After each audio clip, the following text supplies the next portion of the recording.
essa dispensação da igreja, ela também termina com o juízo, como todas as outras que já mostramos. Qual o juízo que vai assim encerrar a dispensação da igreja? Será exatamente o período chamado de a grande tribulação. A grande tribulação, nós poderemos entendê-la melhor quando estudamos em Daniel capítulo 9, de 24 a 27, aonde fala-nos das 70 semanas. As 70 semanas de Daniel, elas, a partir da ordem dada pelo rei Artaxerxes a Neemias, no ano 445, começou então a contagem regressiva das 70 semanas. Até o Messias e a sua ascensão aos céus, cumpriram-se 69 semanas. Jesus veio para os seus, e os seus não o receberam, mas a todos quantos o receberam, Deus lhes deu o direito de serem chamados filhos de Deus. Ou seja, Israel rejeitou o rei e o reino foi colocado no desvio, e Deus passa a tratar com os gentios, abrindo um novo parênteses, ou seja, um novo tempo na história da humanidade, o período da igreja, cuja igreja é formada de judeus e gentios, e essa igreja, logo ao sair o arrebatamento, começa a grande tribulação, porque a grande tribulação não tem nada a ver com a igreja, por ser um período profetizado ao povo de Daniel e à santa cidade. Quem é o povo de Daniel? Israel. Qual é a santa cidade dos judeus? Jerusalém. Então, a última semana das 70 semanas são exatamente os 7 anos de grande tribulação, que será dividido em 3 anos e meio, mais 3 anos e meio, que nós vamos falar isso mais detalhadamente em um estudo futuro.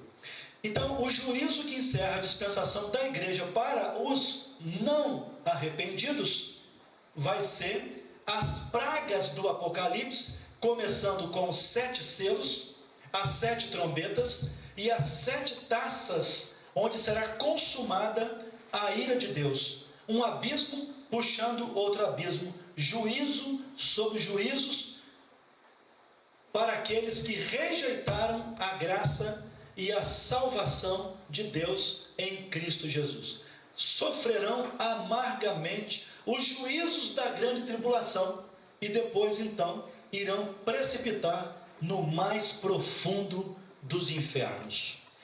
Terminando o período da igreja e o juízo da grande tribulação, que será um período de 7 anos, e nesse tempo de tribulação, a igreja que já terá sido arrebatada, ela passará pelo tribunal de Cristo e pelas bodas do Cordeiro, o casamento de Cristo com a sua noiva, a igreja. Enquanto estivermos nesse período na glória, passando pelo tribunal e pelas bodas, o mundo estará sofrendo o juízo do Apocalipse, que terminará com a batalha do Armagedon, que vai ser a terceira guerra mundial.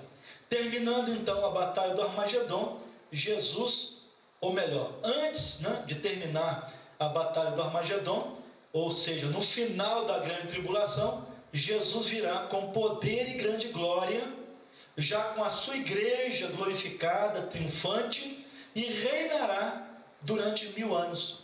Ele então colocará a besta e o falso profeta no lago de fogo e aprisionará Satanás no poço do abismo por 1000 anos. Satanás ficará preso por 1000 anos. E quando Jesus vier reinar no milênio, ele vai ser tirado e aprisionado no poço do abismo por 1000 anos. Apocalipse 20 diz que importa que ele seja solto por um pouco de tempo, e quando então terminar o milênio, vai ser permitido Satanás ser solto do poço do abismo e fazer uma guerra contra o Senhor Jesus. Ele vai juntar os 4 cantos da terra contra o Senhor Jesus, e aí virá o fim do mundo, que vai ser o juízo, que vai encerrar a última das dispensações, que é o milênio. que termina com o juízo da terra destruída por fogo. Toda a terra vai ser destruída. E aí então, Satanás, no final do milênio, será definitivamente desbaratado e jogado no lago de fogo, onde estará já a besta, o falso profeta. E todos os incrédulos ressuscitarão, que é a chamada segunda ressurreição, irão comparecer ao juízo do trono branco, em Apocalipse 20, de 11 a 15, e depois então receberão certificado de condenação e serão mergulhados no mais horrível e profundo dos juízos, um lugar pior do que a morte e o inferno, porque a própria Bíblia diz no Apocalipse que o inferno e a morte serão lançados dentro do lago de fogo.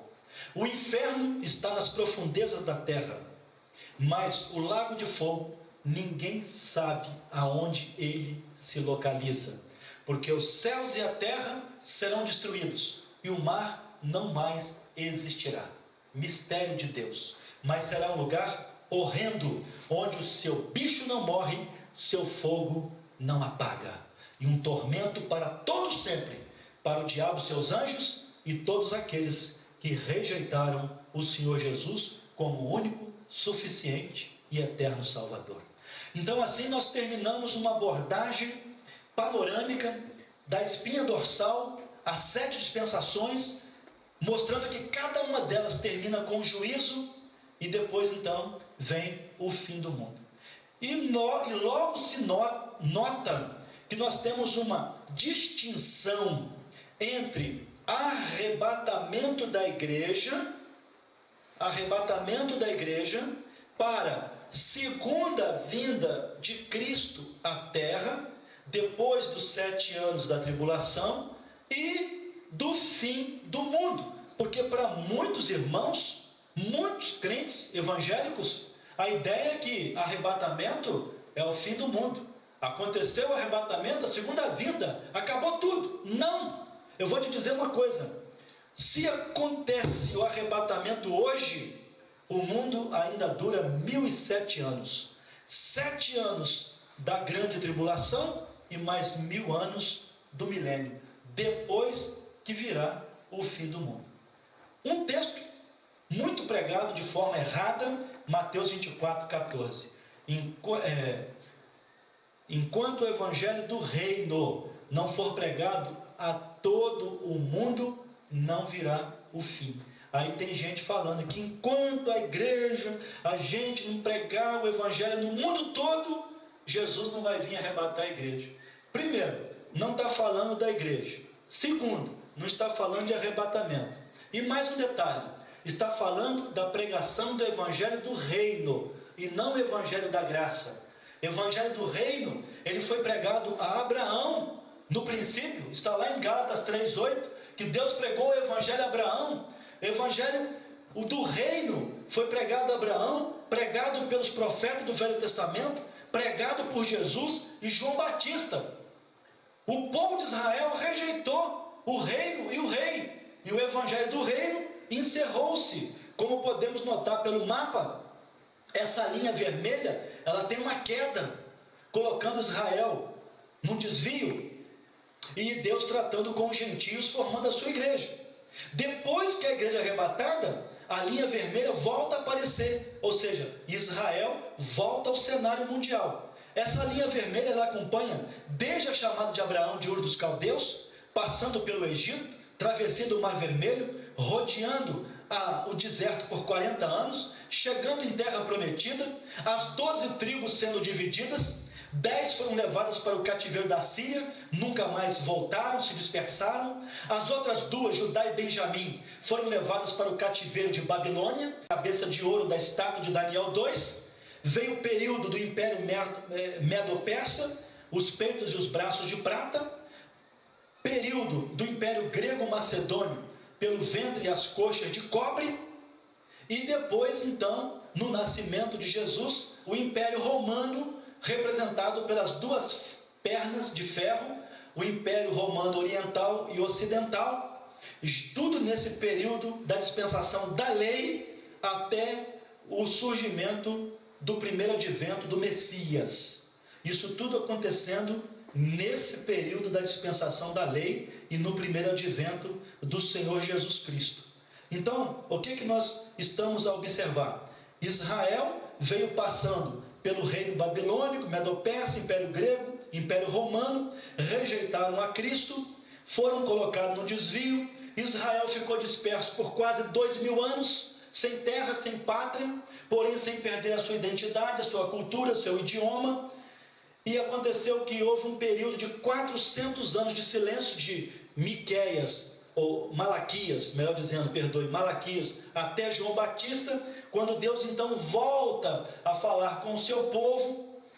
E nós temos nesse mapa a linha vermelha que coloca Israel no desvio e mostra um vale de ossos secos, Ezequiel 37, que teve o cumprimento do vale de ossos secos em 14 de maio de 1948, quando surge a nação de Israel no cenário da história mundial. Israel é reconhecida mundialmente como um Estado, como uma pátria, e aí nós vemos então que o Ezequiel 37 se cumpre em 14 de maio de 1948 e vai seguindo a profecia. A igreja é arrebatada. Agora que eu quero falar que Israel vai passar pela grande tribulação, mas a igreja não passa, porque não tem nada a ver com a profecia das 70 semanas de Daniel, com os juízos do Apocalipse, e muito menos com a marca da besta que vai ser exercida nesse período, depois que a igreja for arrebatada. Um detalhe, querido, olha só, Enoque, figura da igreja, foi tirado antes do dilúvio. Elias, figura da igreja, foi arrebatado antes do cativeiro babilônico. Noé ficou, porém, preservado dentro da arca. É uma figura de Israel que será preservado em meio à grande tribulação. Como nação, Israel nunca será destruído. E também o Elias, que foi arrebatado, o Eliseu ficou para o cativeiro, figura de Israel. Elias, figura da igreja. Olha a distinção. Enquanto Enoque é arrebatado, Noé fica. Enquanto Elias é arrebatado, Eliseu fica. Enquanto a igreja é arrebatada, Israel fica para a grande tribulação. São coisas distintas, separadas. Então Israel passa pela tribulação, essa linha vermelha que está no mapa escatológico. A igreja sai antes. Terminando esse período, a igreja vem com poder e glória, corpo transformado, glorioso, para reinar com Cristo durante 1000 anos. É mistério, varão, é revelação que não acaba mais, e a gente vai passo a passo, porque senão vai te dar um parafuso na cabeça. É muita coisa para a gente explicar, muita coisa para pouco tempo. E nós temos então uma coisa importante para se falar. Eu falei do arrebatamento da igreja. Depois de 7 anos vem a segunda vinda de Cristo Jesus, e só com o final do milênio é que vai vir o fim do mundo, conforme está em 2 Pedro capítulo 3, de 7 a 12. Deus não precisa de sucata, Ele faz nova todas as coisas. A terra que foi amaldiçoada pelo pecado do homem, que embebeu o sangue de Cristo, está fadada à destruição. Deus vai destruir com a terra, com fogo. A primeira terra foi destruída por trevas, pela rebelião dos anjos. A segunda terra foi destruída por água, com o dilúvio. E a terra que agora existe após o dilúvio vai ser destruída por fogo. E assim a palavra de Deus nos afirma. Pois bem, eu quero trazer aqui uma abordagem a respeito das 7 dispensações, porque tem alguns detalhes que ainda nos faltou colocar. Eu quero ver aqui se num tempo aprazível nós possamos trazer para você alguns detalhes mais. Vamos voltar aqui à primeira dispensação. A dispensação da inocência, ela vai da criação à queda do homem.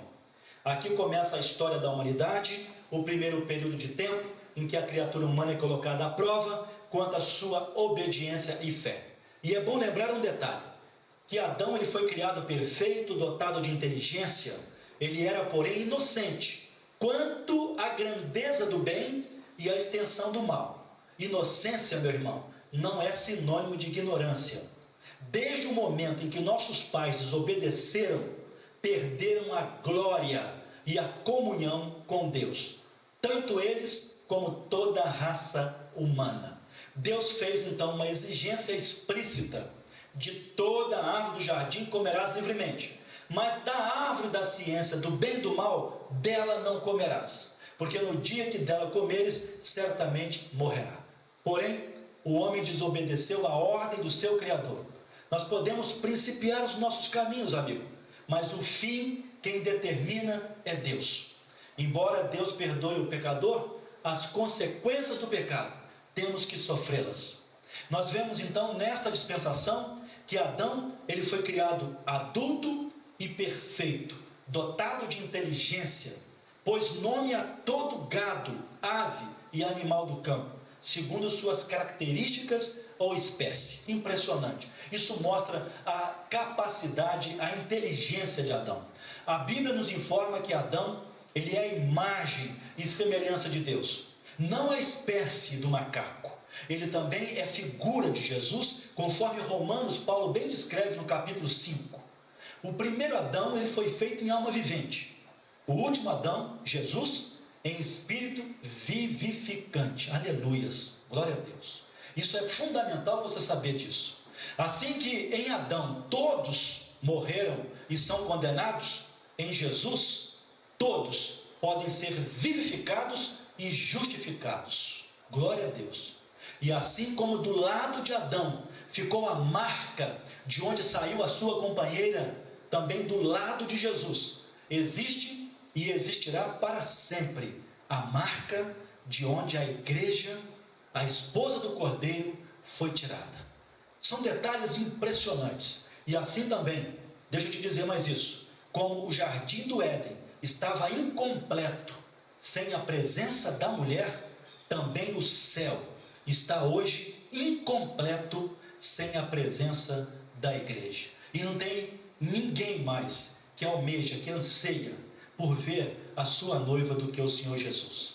E após o pecado, eu quero lembrar isso, que depois da queda dos nossos pais, os querubins e a espada inflamada, guardando o caminho da árvore da vida, eram provas, sabe de quê? Dos atributos de Deus a nosso favor. Isso mesmo, caso contrário, morreríamos em nossos pecados e nunca estaríamos com o Senhor.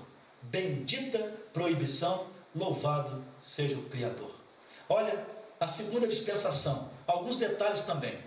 Começa da expulsão do Éden ao dilúvio.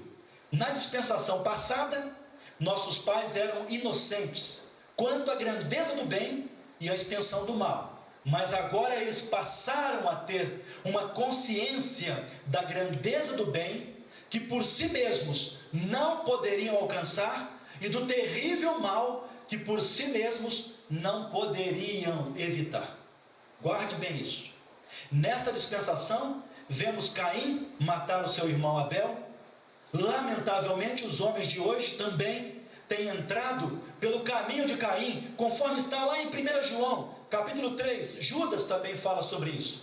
Vejamos a geração ímpia de Caim e a tendência mundana, oposta a Deus e a sua vontade. No capítulo 4 de Gênesis, no capítulo 4, de forma resumida, olha só, Enoque edifica cidade, Lameque, o pai da poligamia, edifica violência, Jabal, o pai dos que habitam em tendas e tem gados, que fala de riquezas, e Jubal, o pai de todos que tocam harpas e órgãos da música, Tubal-Caim, mestre de toda a obra de cobre e ferro, fala da indústria, da metalúrgica, e a sua irmã Naamã, prazer carnal e imoral. Então nós temos na descendência ímpia de Caim, cidade, poligamia, violência, riqueza, músicas ou festas, trabalho forçado ou brutal ou assalariado, enfim, injustos, prazeres carnais. Com que se parece isso? Vê se não se parece bem com o mundo de hoje. São as 7 tendências da natureza adâmica, do homem sem Deus, perdido e sem salvação. A Bíblia diz em 1 Coríntios 15, 19: se o homem espera em Cristo ou em Deus só nessa vida, é o mais miserável de todos os homens. A descendência de Caim, ela virou as costas decididamente para Deus e suas promessas, vivendo dissolutamente, fazendo a vontade da carne e do diabo. Essa é a grande verdade. Porém, lemos a respeito da geração de Sete, no capítulo 4, verso 5. Então se começou a invocar o nome do Senhor. Observemos que Lameque, o 7º depois de Adão, pela linhagem de Caim, afastou-se de Deus. Mas Enoque, o 7º depois de Adão, pela linhagem da promessa, achegou-se a Deus. São coisas distintas da palavra de Deus. Na corrupção do gênero humano, nós vamos ver aí agora que logo na sequência nós temos o juízo do dilúvio, que terminou essa segunda dispensação, como já dissemos. Então nós vemos a corrupção do gênero humano, capítulo 6, vemos a concupiscência, ou seja, a concupiscência, prazer carnal desordenado dos olhos, sendo alimentada pela concupiscência da carne, e essa pela soberba da vida, consequências amargas pelo julgo desigual. Juízo inevitável. Disse o Senhor: destruirei. O dilúvio veio avassalador. Foi tremendo. O mundo de hoje também está maduro para o juízo de Deus. Vemos de forma explícita 2 gerações distintas que formaram então a linhagem do bem e a linhagem do mal. A linhagem de Sete seguem aqueles que creem no Senhor Jesus Cristo, representando aí então aqueles crentes, e a linhagem do mal, a linhagem de Caim, aqueles que viram as costas para Deus e a obra redentora de Jesus. Diz a palavra: viram os filhos de Deus, ou seja, a geração de Sete, que as filhas dos homens, a geração de Caim, eram formosas, e tomaram para si mulheres de todas as que escolheram. E estes são os valentes que houve na antiguidade, os homens de fama. E tem gente aí falando que é o pecado dos anjos, que os anjos coabitaram com mulheres e geraram gigantes na terra. Heresia. A Bíblia diz que os gigantes, os anjos, eles são assexuados, não tem sexo. Não existe anjo macho nem fêmea, não tem sexo anjo. Então o anjo não cometeu pecado com o ser humano para formar gigantes na terra, que se corromperam ao ponto de Deus ter que desfazer com a raça humana. Bom, vale ainda lembrar que Deus, meu amigo, é amor, mas também é justiça e juízo, e que ao culpado não terá por inocente. Ainda que consciente, Deus vai trazer o juízo. Nós vemos que Jesus ratificou sobre o dilúvio, assim como foi nos dias de Noé, há de ser também na volta do Filho do Homem. Pode estar certo disso. Bom, é meio difícil correr com tanta informação que temos para dar. Mas sobre a terceira dispensação, a chamada o governo humano, que começa da saída de Noé da arca até Abraão, essa dispensação, ela vem falar aqui da reconstrução de um novo mundo após o dilúvio e o surgimento da primeira sociedade em família, tendo então aí a distribuição das nações sobre a terra segundo as suas línguas pelos filhos de Noé, Sem, Cão e Jafé. É bom lembrar que o governo e domínio começam em casa, em família. O governo ou domínio é representado também por uma vara em Êxodo capítulo 4, com a qual Moisés traria os juízos de Deus sobre os egípcios e os livramentos sobre Israel. O homem fracassou em governar com justiça, e que ambos, judeus e gentios, têm governado para si mesmo e não para Deus, é a triste verdade ou realidade.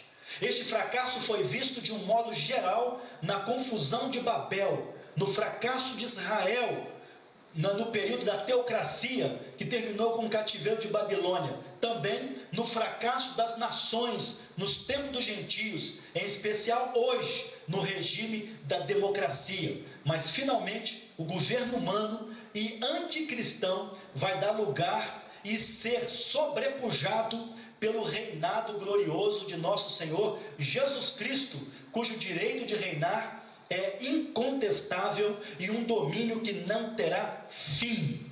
Nós vamos falar sobre essa estátua, que vai trazer também um complemento sobre esse governo humano que iniciou-se após o dilúvio e que vai terminar com o anticristo, mas que a teocracia e o justo governo de Deus sobre a terra será instaurado no milênio, porque aquela oração de Jesus vai se cumprir cabalmente. Venha o teu reino, seja feita a tua vontade, assim na terra como no céu, porque teu é o reino, o poder e a glória. Aleluias, amém, louvado seja o nome do Senhor. Bom, nesta dispensação, o mesmo intento de Satanás, o mesmo intento, a torre de Babel, subir até os céus e ser semelhante ao Altíssimo, é o que Satanás ele intentou no período da terra original. Está revelado em Isaías 14. E tu dizias no teu coração: eu subirei ao céu, acima das estrelas de Deus exaltarei o meu trono, subirei acima das mais altas nuvens e serei semelhante ao Altíssimo. E diz no Apocalipse a respeito da torre de Babel: eia, façamos uma torre, edifiquemos uma cidade, uma torre cujo topo toque nos céus, e façamos um nome, para que não sejamos espalhados sobre a face de toda a terra. Isso aí nada mais é do que um sinal da chamada globalização que existe hoje. Estão querendo reconstruir a torre de Babel em nome de uma democracia que se transformará num demoniocrático, porque o diabo vai governar essa terra, visto que os homens desprezam as leis de Deus e viram as costas para o Senhor Jesus. Bom, na verdade, o principal desejo do homem odierno é de ter um domínio, poder e adquirir um nome para si, mas se esquecem que domínio e poder pertencem somente a Jesus. E querendo ou não, gostando ou não, aceitando ou não, Jesus recebeu um nome que está acima de todo e qualquer nome que possa ser nomeado nos céus, na terra ou debaixo da terra. E sobre esse nome, o nome de Jesus, todo joelho se dobrará e toda língua confessará que Jesus é o Senhor, para a glória de Deus Pai. Amém, aleluia.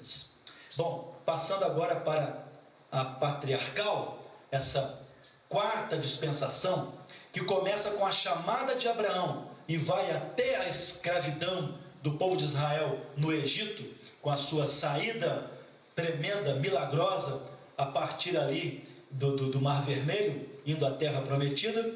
Nós temos essa dispensação também chamada a promessa. Nós vemos que a responsabilidade ela era passada de patriarca a patriarca, de primogênito a primogênito, pelos quais era exercida a função sacerdotal na família, onde os princípios de Deus eram passados para os seus filhos. E nessa dispensação patriarcal tinha-se a promessa de uma terra e de um povo. Antes que eu esqueça, ainda há tempo, vou abrir um breve parênteses aqui e lembrar uma distinção do Evangelho do Reino para o Evangelho da Graça, que ainda há pouco atrás eu havia mencionado. Veja bem, o Evangelho do Reino, ele fala de um povo, de uma terra, de um reino, de um rei e de um trono. Essas 5 coisas relevantes. que são reveladas na Bíblia em relação ao Evangelho do Reino que é pregado pelo povo de Israel, começando com Abraão, passando pelos profetas, indo até Jesus e João Batista. E voltará a ser pregado na grande tribulação pelos 144 mil das tribos de Israel que Deus escolherá para voltarem a pregar o Evangelho que era pregado no Velho Testamento.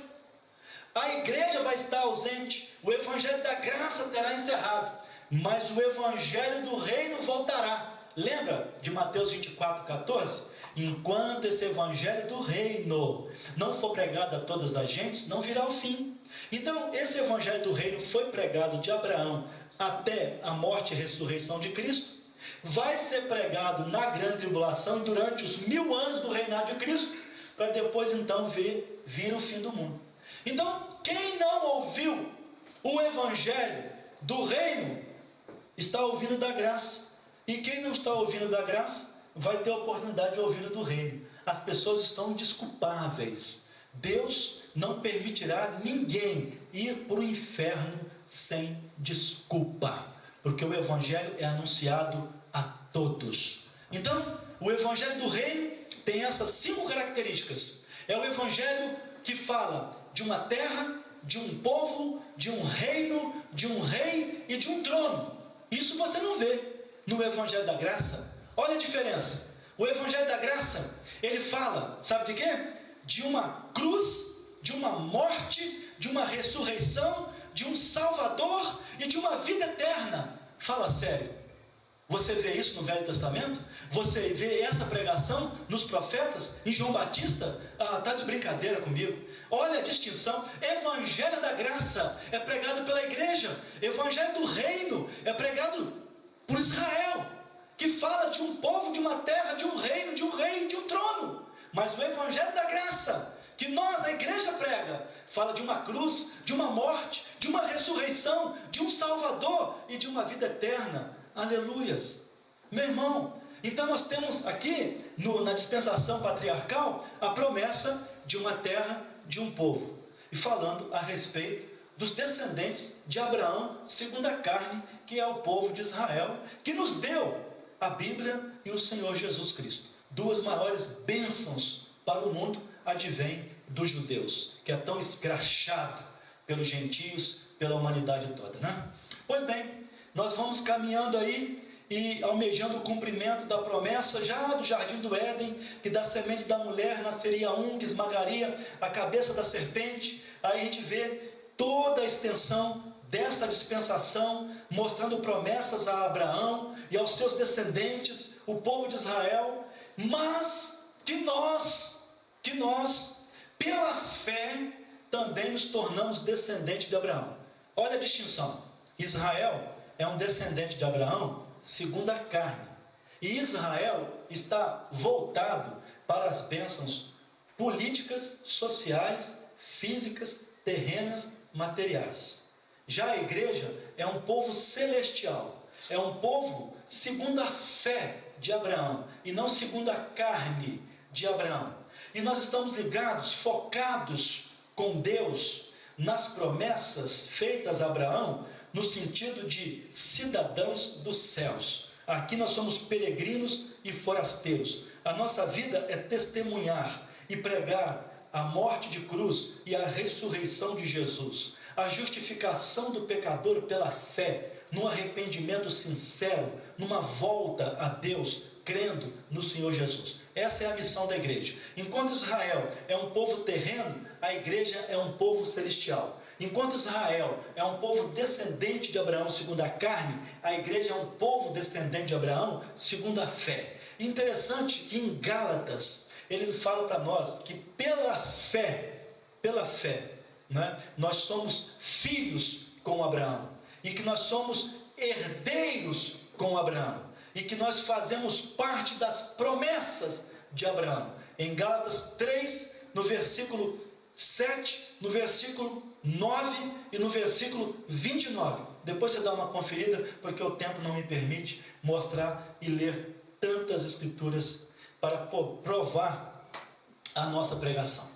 a gente vê, por exemplo, que para total alegria e contentamento de nossas almas, nós temos crido e sentido que aquelas grandiosas promessas, elas têm chegado milagrosamente até os nossos dias, na plenitude dos tempos da graça, por meio do Senhor Jesus Cristo. Sabei, pois, que os que são da fé são filhos de Abraão, de sorte que os que são da fé são benditos com o crente Abraão.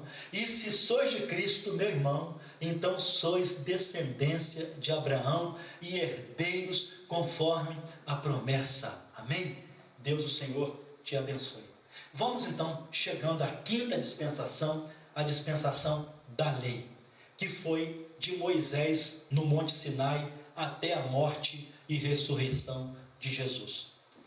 Essa dispensação, ela começou com a lei dada a Israel no Monte Sinai por Moisés, e ali a gente vê que de todas as dispensações, essa foi a que mais mostrou e comprovou a incapacidade do ser humano de cumprir as justas exigências de Deus.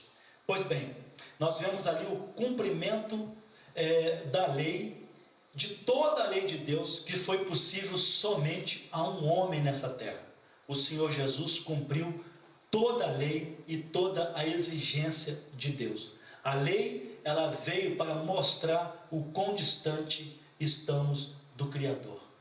Pois bem, nós temos então a palavra de Deus mostrando para nós que, a fim de que Israel pudesse ser também um reino sacerdotal, uma nação capaz de mostrar ao mundo um padrão espiritual de justiça desejados por Deus, ele propôs leis e estatutos pelos quais, inclusive, poderia orientar o caminho não só deles, mas de todas as nações do mundo. Nesse período da lei, em Êxodo, por exemplo, 19, 5 a 8, Deus chama Israel para ser um reino sacerdotal e fazer o seu nome querido, temido, confiado, glorificado, exaltado em toda a terra. Mas, lamentavelmente, Israel fracassou, e quando ele entra na terra prometida, ele se mistura, entra num jogo desigual com as nações pagãs que ali estavam, que eram para ser expulsas, e que eles fizeram uma aliança, e que foi uma pedra no sapato deles, e está sendo até hoje. Eles pagaram um preço muito caro, Israel se corrompeu, e aí foi para o cativeiro da Síria, cativeiro babilônico, se arrastando até chegar ao Império Romano. Nesse período nasce Jesus, o Messias prometido, é rejeitado, é morto, não é? Israel então está aí amargando até hoje a sua desobediência, a sua incredulidade. Essa dispensação da lei, ela encerrou com um dos mais terríveis juízos, como eu já disse, vale a pena lembrar, a morte de Jesus na cruz do Calvário. Vindo, porém, a plenitude dos tempos, Deus enviou seu Filho, nascido de mulher, nascido sob a lei, para resgatar os que estavam sob a lei, a fim de que recebessem a adoção de filhos. E porque sois filhos, enviou Deus aos nossos corações o Espírito de seu Filho, que clama: Abba, Pai, Pai dos pais. Isso está em Gálatas 4, de 4 a 6. Podemos entender com bastante clareza o momento de transição da lei para a graça, em que o apóstolo Paulo, com muita propriedade, nos ensina nas cartas aos Romanos e Gálatas principalmente. Logo, para que é estabelecida a lei, ela foi ordenada por causa das transgressões, até que viesse a posteridade, que é Cristo, a quem a promessa tinha sido feita. Logo, a lei é contra as promessas de Deus? Diz Paulo lá aos Gálatas: de nenhuma sorte, porque se dada fosse uma lei que pudesse vivificar, a justiça, na verdade, teria sido pela lei. E da graça tendes caído, vós que querem se justificar pela lei. Não aniquila a graça de Deus, dizia Paulo, porque se a justiça provém da lei, segue-se então que Cristo morreu em vão. Foi inútil a morte de Jesus, se eu posso me justificar pela lei ou por obras. Termina então a dispensação da lei com a morte de Cristo, a inauguração da igreja no dia de Pentecostes, essa igreja que é o corpo de Cristo já batizado com o Espírito Santo, nós temos a nossa penúltima dispensação, a plenitude das dispensações. Como eu já disse, a mais longa de toda a história, onde Deus tem revelado a sua maravilhosa graça, o seu grandioso amor, em muita longanimidade para com a criatura humana, dando-lhes tempo do arrependimento de uma forma graciosa, não é? Pois nós temos que o juízo de Deus será sem misericórdia. Nessa dispensação, nós temos a revelação do mistério da igreja, que esteve oculto em séculos passados, as doutrinas e promessas à igreja de Cristo, como também a revelação do Apocalipse, a revelação do Senhor Jesus. Tudo dentro dessa dispensação. Um mistério que esteve oculto e que agora é descortinado para todos nós. Ao aprofundarmos no estudo desta dispensação, passamos mais a sentir do que a saber que a graça é favor imerecido, não é? Ou Deus dando o que o céu tem de melhor para salvar o que a terra tem de pior. O juízo que encerra a dispensação da graça, já disse, vou repetir, desencadeará com as pragas do Apocalipse e o sistema de governo demoniocrático da besta para os judeus e gentios incrédulos, pois que quem rejeita a graça fica mesmo na desgraça, e quem rejeita o amor receberá o juízo inevitável de Deus. Infeliz criatura, pobre mortal, pagã, né? Pagã, miserável, incrédula, obstinada, e interessante que paga um alto preço para ir para a perdição e deixa de alcançar o céu de graça, mediante o preço já pago por Jesus na cruz do Calvário. Pois que Jesus nos resgatou, não com ouro nem com prata, mas com seu precioso sangue. Serão terríveis os sofrimentos do povo judeu e dos gentios, os deixados para trás, após o arrebatamento da igreja do Senhor Jesus Cristo. As pessoas não podem imaginar, os filmes de ficção não podem descrever o horror que será para aqueles que ficarem para trás após o arrebatamento da igreja. Eu, Jesus, enviei o meu anjo para vos testificar essas coisas nas igrejas. Eu sou a raiz e a geração de Davi, a resplandecente estrela da manhã. Ora vem, Senhor Jesus. Nessa dispensação, o Senhor, mais do que nunca, revela o seu interesse e o esforço de salvar a criatura humana. Deus é longânimo, não querendo que alguns se percam, mas sim que todos venham a arrepender-se. O que nos mostra o porquê que Jesus não veio até hoje. E já poderia ter vindo, mas não veio. Por comiseração, por misericórdia de tantos que talvez estejam me ouvindo, e até filhos de crentes, cônjuges, né? de pessoas crentes que ainda desprezam o convite de Deus. Vinde a mim todos que estáis cansados. Deus te ama, Jesus quer e pode te salvar. Por isso que a igreja ainda não foi tirada. Está esperando por alguns ainda. Mas o tempo oportuno, né? O tempo oportuno é agora. Ouvite em tempo aceitável, socorrite no dia da salvação. Essa dispensação da graça está anunciando: Deus te ama, mas o juízo virá inevitável. Jesus está vindo, prepara-te. Então nós vamos terminando com a sexta dispensação e entrando então no período do milênio, que vai da segunda vinda de Jesus Cristo à terra até o fim do mundo. Já disse que há uma diferença de arrebatamento.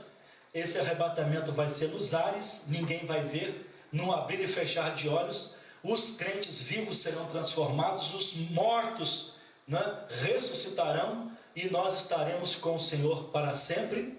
Já a segunda vinda, ele virá com poder e glória, com as nuvens do céu, e todo olho o verá. Interessante que no arrebatamento Jesus vem para os seus. Na segunda vinda, Jesus vem com os seus. No arrebatamento, ninguém vai ver, é invisível, num abrir e fechar de olhos. Mas na segunda vinda para o reino, todo olho o verá. Na primeira vinda, ele virá nos ares, nas nuvens, nos ares, não na terra. Na segunda vinda, ele vem não nas, mas com as nuvens, e colocará os seus pés no Monte das Oliveiras. Então, o milênio, essa dispensação, ela terá início com o encerrar da Terceira Guerra Mundial, que vai ser a Batalha do Armagedon, no final da grande tribulação, terminando as 70 semanas de Daniel. A Batalha do Armagedon, que se dará no final da grande tribulação, né, terminando ela termina no final da tribulação, antes de iniciar o reino de 1000 anos do Senhor Jesus. E o milênio será então a última dispensação que vai levar a criatura humana à prova, no sentido de sentir de maneira explícita que jamais alcançará por si mesmo ou esforço próprio o padrão da justiça e santidade de Deus. Em todos os períodos da história da humanidade, só se salvaram aqueles que reconheceram e confessaram suas culpas em arrependimento e fé, crendo na obra da redenção. O milênio de Cristo será, meu amigo, um reino de justiça, um reino de paz, um reino de prosperidade, um reino de longevidade, onde a duração do ser humano de vida será prolongado. Ele terá a idade da árvore, como no passado o homem tinha 500, 800, né? Chegou até 900 e poucos anos. No milênio, a longevidade voltará. Uma pessoa de 100 anos será considerada um jovem. Também o milênio será um reino de conhecimento universal de Deus e um reino de universalidade de domínio. Jesus dominará de mar a mar. Mas impressiona-nos saber o que acontecerá no fim desse glorioso reinado do Senhor Jesus Cristo, que acontecerá no futuro próximo.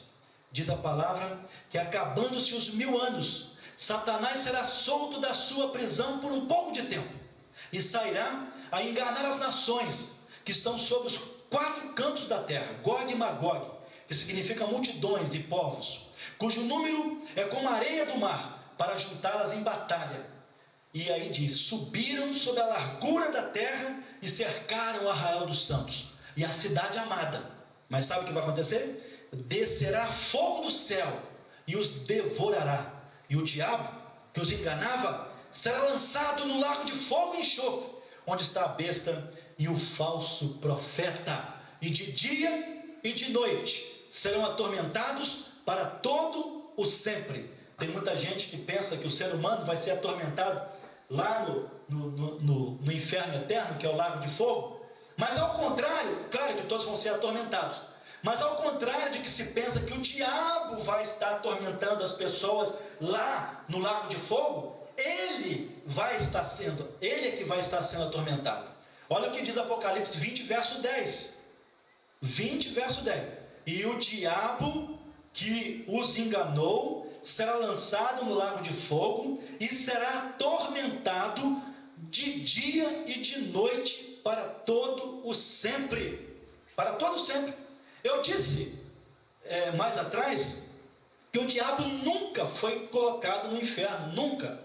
No período do milênio ele vai estar aprisionado no poço do abismo, que é um outro inferno provisório também, aonde inclusive esse inferno chamado Tartarós, ele abriga demônios desde o tempo do dilúvio, aonde nós podemos ver em 2 Pedro 2,4 ou Judas 6, que tem aqui vários demônios desde o tempo do dilúvio que estão presos. Esses demônios vão sair na grande tribulação do poço como de uma grande fornalha para atormentar o homem sobre a terra, a semelhança do escorpião. E nesse lugar chamado poço do abismo, Isaías 14, verso 15, o diabo será aprisionado durante o reinado de Cristo. Depois, no finalzinho, ele vai ser solto. Como diz, né? Ele vai se levantar para cair definitivamente. E vai ser então lançado no lago de fogo, onde o seu bicho não morre e o seu fogo não acaba para todo sempre. Bom, a última das 7 semanas, das 7 dispensações, Assim terminará, mostrando-nos que aqueles que puseram no Senhor Jesus a sua fé e confiança terão uma eternidade de bênção sem fim, junto ao seu Criador e Redentor. Enquanto os que não creram e não aceitaram a salvação de Deus serão levados ao grande trono branco, ao juízo final, onde se conscientizarão de sua triste e infeliz escolha: rejeitar a Cristo como Salvador pessoal. Que pena! E aquele que não for achado escrito no livro da vida será lançado no lago de fogo. Está escrito no divino livro, na revelação de Jesus, Apocalipse 20, de 11 a 15. Isto é infinitamente pior do que o inferno, pois o inferno e a morte, eu repito, serão lançados dentro do lago de fogo, que é a segunda morte. Quem avisa, amigo é. Para os salvos, depois do juízo final, o Senhor limpará de nossos olhos toda lágrima, ou glória. Mas para os perdidos, nem as chamas do inferno poderão enxugá-las. Ali haverá pranto e ranger de dentes, onde o seu bicho não morre, seu fogo não apaga. E então haverá um novo céu e uma nova terra para os crentes, e um lago de fogo para os não crentes. O que você vai escolher? Para onde tu irás? Onde passarás a eternidade? Tu tens que decidir. Neutro é que não podes ficar. Portanto, convém nos atentar com mais diligência para as coisas que já temos visto e ouvido, para que em tempo algum nos desviemos dela. Porque se a palavra falada pelos anjos permaneceu firme, e toda transgressão e desobediência recebeu a justa retribuição, como escaparás tu se rejeitar uma tão grande salvação? É importante também falar que há uma diferença entre tribunal de Cristo para o trono branco.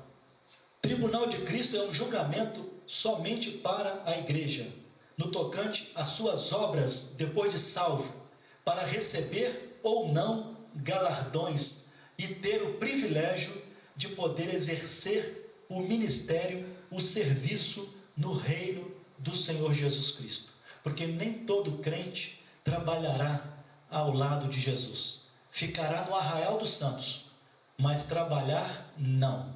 Ter função de reis e sacerdotes serão para aqueles que não negligenciaram, não enterraram seus dons e talentos, e que, quando chegaram diante do Senhor, tiveram algo ali a apresentar, não foram de mãos vazias.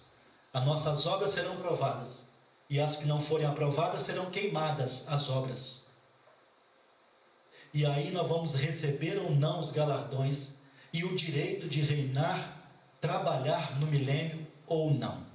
Tribunal de Cristo é para a igreja, mas trono branco, juízo final, é para os não crentes, é para aqueles que não fazem parte da igreja, é para aqueles que não têm a salvação, é para aqueles que não creram em Jesus, que rejeitaram o convite de Deus.